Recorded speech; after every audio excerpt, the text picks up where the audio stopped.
रोहन की शादी की रात रोहन की दुल्हन टीना बेड पर मुंह पर घूंघट डाले हुए थी। रोहन आकर टीना से कहता है कि टीना, पता है हमारे दोस्त हमें खुशकिस्मत कहते थे और हम उनसे ये कहते थे कि जब तक मेरी दुल्हन मुझे खूबसूरत न मिल जाए मैं अपने आप को खुशकिस्मत नहीं मानूंगा। यकीन मानो, ऐसा लग रहा है जिस चांद को निहारने के लिए लोग अपनी आंखें नहीं हटाते, ये चांद मानो मेरे करीब आकर बैठा हुआ है। उसकी खुशबू मेरे अंदर समाती जा रही है और हमें बहुत बेचैन कर रही है। ये बेचैनी अब हमसे बर्दाश्त नहीं हो रही।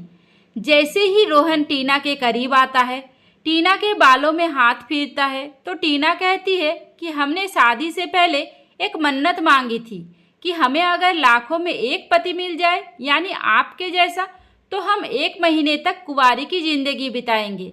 रोहन कहता है, टीना मजाक मत करो, यह मजाक का वक्त नहीं है। टीना कहती है, रोहन हमने सच में ही मन्नत मांगी है। तो रोहन का मुंह बन जाता है और रोहन कहता है, टीना ऐसे भी कोई मन्नत मांगता है? शादी आखिर होती किस लिए है? टीना रोहन को मीठी मीठी बातों में फंसा लेती है और कहता है कि अगर मैं ये मन्नत ना मांगती तो मुझे आप जैसा पति कैसे मिलता? रोहन कहता है, सिर्फ 1 महीना, इसके बाद मैं 1 दिन भी नहीं सुनूंगा। टीना कहती है, हाँ सिर्फ 1 महीना।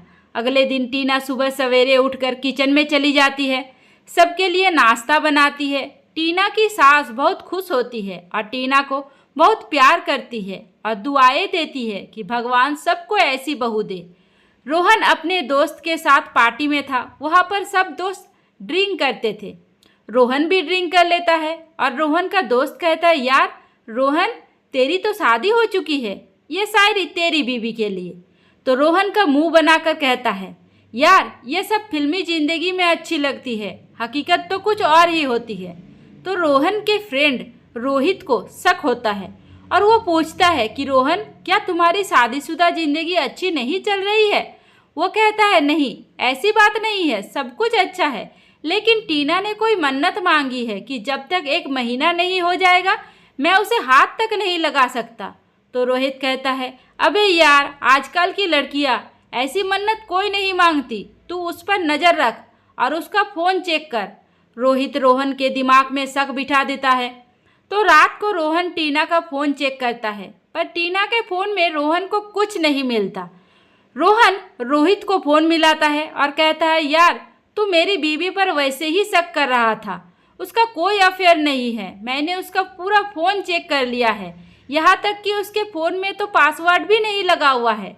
रोहन कहता है, चल रोहित, मैं तुमसे ऑफिस का कुछ काम निपटा के बाद में बात करता हूँ। पूरा 1 महीना बीत जाता है। टीना अपनी माँ को फ़ोन करती है, माँ ऑफिस से आने वाले हैं, आज मैं क्या बहाना बनाऊँगी, पूरा 1 महीना होने वाला है, मैं नहीं जानती। टीना की माँ कहती है, बेटा कुछ भी बहाना बना, पर अभी रोहन तेरे पास आना नहीं चाहिए जब तक तू उसके दिल में सही से जगह नहीं बना लेती। उसके बाद अगर रोहन और उसकी माँ को पता चलता है तेरी सच्चाई के बारे में तो वो तुझे अपने घर से बाहर नहीं निकालेंगे। रोहन खुशी खुशी जल्दी से ऑफिस से छुट्टी लेकर घर आ जा रहा था। इतने में ही टीना का फ़ोन रोहन पर पहुंचता है। टीना कहती है, एक प्रॉब्लम हो गई है। वो कहता है कि आप एक पैकेट लेकर आ जाइए, मुझे पीरियड हो चुके हैं। रोहन फ़ोन काट देता है और जब रोहन घर आता है तो टीना उसे गले लगा लेती है और कहती है, ये तो नेचुरल है, इसमें मेरी क्या गलती है, 4-5 दिन की ही तो बात है, फिर तो होना ही है। रोहन वहाँ से उठकर चला जाता है। अब रोहन टीना पर नज़र रखने लगता है। रोहन टीना को रेस्टोरेंट में एक लड़के के साथ देखता है। ये बात रोहन अपने दोस्त रोहित को बताता है। तो रोहित कहता है कि तू भाभी का कहना क्यों मान रहा है, उन पर तेरा पूरा हक है। रात में जब रोहन टीना को छूता है तो टीना उठकर बैठ जाती है और कहती है, रोहन मैंने कहा ना मेरी तबीयत ठीक नहीं है। रोहन गुस्से में बोल पड़ता है कि तबीयत ठीक नहीं है या आशिक से मिलने का बुखार है। टीना कहती है, ये क्या कह रहे हैं आप? रोहन ने टीना को रेस्टोरेंट में मिलते देखा था, ये बात रोहन ने टीना को बताई। तो टीना कहती है, हाँ रोहन, वो मेरा पुराना बॉयफ्रेंड था और वो मेरा पीछा नहीं छोड़ रहा है, वो मुझे बार बार धमकी दे रहा है। मैंने उससे कहा कि मेरी शादी हो चुकी है, मेरा पति है, मैं उससे मना कर आई थी कि वो मेरा पीछा करना बंद कर दे। रोहन कहता है कि मैं तुम्हारी इन मनगढ़ंत कहानियों पर विश्वास नहीं करूँगा। तो टीना अपनी साड़ी खोल देती है और कहती है कि लो रोहन, मैं मरूं या जीऊं, तुम्हें सुहागरात मनानी है ना, लो मनाओ। रोहन अपने दोस्त रोहित से बात करता है कि अरे यार, सुहागरात मनाने के लिए ज़्यादा ही उतावला हो रहा हो और फालतू में मैं अगर अपनी बीवी के साथ ज़बरदस्ती करूँगा तो वो तो रेप हुआ ना, और इसकी वजह से मैं अपनी बीवी का अपमान भी कर रहा हूँ। तो रोहित कहता है कि तुझे भाभी से माफ़ी मांगनी चाहिए और उन्हें उनके पुराने बॉयफ्रेंड से भी बचाना चाहिए। टीना की सास के पास टीना की माँ का फ़ोन आता है और उनसे कहती है कि बहन जी, मेरी आपसे गुजारिश है, मेरी तबीयत ठीक नहीं हो रही है, क्या आप टीना को कुछ दिनों के लिए मेरे घर भेज देंगे। तो टीना की सास कहती है ठीक है बहन जी, मैं रोहन से कह दूंगी, वो टीना को ऑफिस जाते हुए छोड़ देगा। टीना की माँ कहती है नहीं बहन जी, परेशान होने की ज़रूरत नहीं है, मैं गाड़ी भेज दूंगी। इतने में रोहन घर आता है तो रोहन देखता है टीना पैकिंग कर रही थी।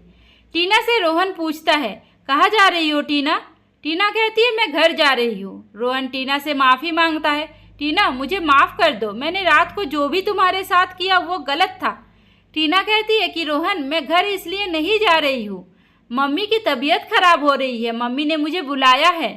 रोहन कहता है टीना तुम रुक नहीं सकती। टीना कहती है आप कहेंगे तो मैं रुक जाऊंगी, पर रोहन कहता है नहीं टीना, मम्मी की तबीयत खराब है, तुम चली जाओ। टीना जैसे ही अपनी माँ के घर जाती है, माँ टीना से बातें करने लगती है और कहती है कि टीना, तेरे पीछे जो सबिता पड़ी थी वो बार बार तुझे अपने साथ ले जाने के लिए आती है और पूछती है टीना कहाँ चली गई है, हमें उसे अपने साथ लेकर जाना है, इसलिए मैंने तेरी शादी कराई थी। टीना 2 दिन ही अपनी मायके रहती है, अगले दिन उसे लेने के लिए सबिता आ जाती है। टीना की माँ गेट के बाहर जाकर देखती है तो देखती है सबिता खड़ी थी। टीना की माँ टीना को जल्दी से बैग लेकर पीछे के दरवाजे से जाने को कहती है और इधर रोहन अपने कमरे में अपनी मीटिंग की फाइल ढूंढ रहा था जो कि रोहन को मिल नहीं रही थी। रोहन अलमारी खोलता है तो वो देखता है कि अलमारी में जो पैड पीरियड के लिए टीना ने मंगाए थे वो उसने यूज नहीं किए थे। इसे देखकर रोहन के दिमाग का शक और गहरा हो जाता है। रोहन का दोस्त रोहित उसे कहता है कि कहीं टीना प्रेग्नेंट तो नहीं, टीना किसी और के बच्चे की माँ बनने वाली तो नहीं है जो तुझे वो अपने पास नहीं आने देती। उसके दिमाग में शक और गहरा हो जाता है। इतने में टीना अपने घर आती है तो रोहन कहता है टीना तुम इतनी जल्दी घर वापस आ गई। टीना कहती है हाँ, मुझे तुम सबकी याद आ रही थी, मेरा मन नहीं लग रहा था। रोहन की जॉब सैलरी बढ़ चुकी थी। रोहन टीना से इंजॉय करने के लिए कहता है। रोहन टीना के लिए कोल्ड ड्रिंक लेकर आता है जिसमें रोहन ने एक नींद की गोली मिला देती है। टीना उसे पीती है, टीना बेहोश हो जाती है। रोहन टीना को हॉस्पिटल ले जाता है। उसका चेकअप कराने पर पता चला ये मामला कुछ और ही था। डॉक्टर ने टीना का रिपोर्ट रोहन को दी तो रोहन के पैरों के तले नीचे जमीन निकल गई। रोहन को डॉक्टर ने बताया कि तुम्हारी बीवी तुम्हें बीवी का सुख इसलिए नहीं दे पा रही है क्योंकि वो एक किन्नर है। यह सुनकर रोहन चौंक जाता है और वापस घर आकर रिपोर्ट टीना के मुंह पर मार कर फेंकता है। टीना पूछती है क्या हुआ रोहन, ये किस चीज़ की रिपोर्ट है, खुद ही देख लो किस चीज़ की रिपोर्ट है। माँ, टीना ने हमें धोखा दिया है, टीना लड़की नहीं है बल्कि किन्नर है। टीना पूछती है ये रिपोर्ट तुमने कब और कैसे ली। टीना, जब तुम्हें मैंने कोल्ड ड्रिंक्स पिलाई थी तो मैंने उसमें नींद की गोलियां डाल दी थी ताकि तुम्हारी सच्चाई पता लगा सके, और उसके बाद तुम्हें डॉक्टर के पास लेकर गया था। डॉक्टर ने तुम्हारी सारी सच्चाई बता दी है। अब मैं तुम्हें पुलिस के हवाले कर दूंगा क्योंकि तुमने मुझसे शादी धोखे से की है और तुम्हारी माँ ने भी मेरे साथ धोखा किया है। रोहन टीना को कमरे में बंद कर देता है। रोहन की माँ कहती है कि बेटा, हम पुलिस को नहीं बुला सकते, हमारी इज्जत का सवाल है। इतने में टीना कमरे में जाकर अपनी माँ को फ़ोन कर देती है और कहती है माँ, इन्हें सब कुछ पता चल गया है, अब ये हमें पुलिस में भेजने को कह रहा है। टीना की माँ टीना से कहती है बेटा, तू वो रिपोर्ट फेंक दे और बाकी का काम मुझ पर छोड़ दे। इतने में टीना की माँ पुलिस लेकर रोहन के घर आती है और उन पर झूठा इल्ज़ाम लगाती है दहेज का कि मेरी बेटी को मारती है दहेज के लिए, चाहे तो मेरी बेटी से पूछ लो। पुलिस रोहन से टीना के बारे में पूछती है। रोहन टीना के पास पुलिस को लेकर जाता है तो टीना झूठ बोलकर और रो कर कहती है कि माँ मुझे यहाँ से ले जाओ, ये सब मुझे मार देंगे।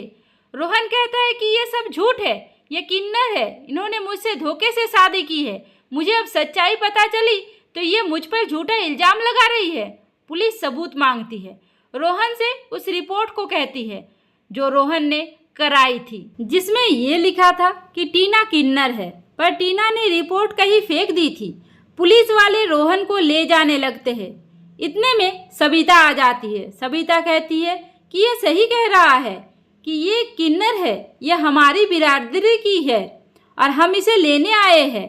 कहते हैं कि आपके पास क्या सबूत है कि टीना एक किन्नर है। पुलिस सबूत मांगती है। इतने में रोहन का दोस्त रोहित रिपोर्ट लेकर आ जाता है और कहता है मुझे पता था टीना और उसकी माँ बहुत चालाक है, इसलिए मैंने डॉक्टर से रिपोर्ट की कॉपी निकलवा रखी थी। पुलिस रिपोर्ट देखती है और कहती है इसमें तो साफ साफ लिखा है कि टीना एक किन्नर है। पुलिस टीना को ले जाती है। दोस्तों, ये सिर्फ एक कहानी है, वास्तविक जीवन से इसका कोई लेना देना नहीं है। दोस्तों, किन्नर होना कोई गुनाह नहीं है, पर किसी को धोखा देकर किसी की जिंदगी के साथ खिलवाड़ करना ये सरासर एक धोखा है। ये कहानी आपको कैसी लगी मुझे कमेंट करके ज़रूर बताइए। उम्मीद करती हूँ आपको हमारी कहानी पसंद आई होगी। कहानी पसंद आई है तो वीडियो को लाइक करें, चैनल पर नए हैं तो चैनल को सब्सक्राइब करें और हाँ, नोटिफिकेशन बेल को ज़रूर दबाइए ताकि अगली अपडेट सबसे पहले आपको मिले। धन्यवाद।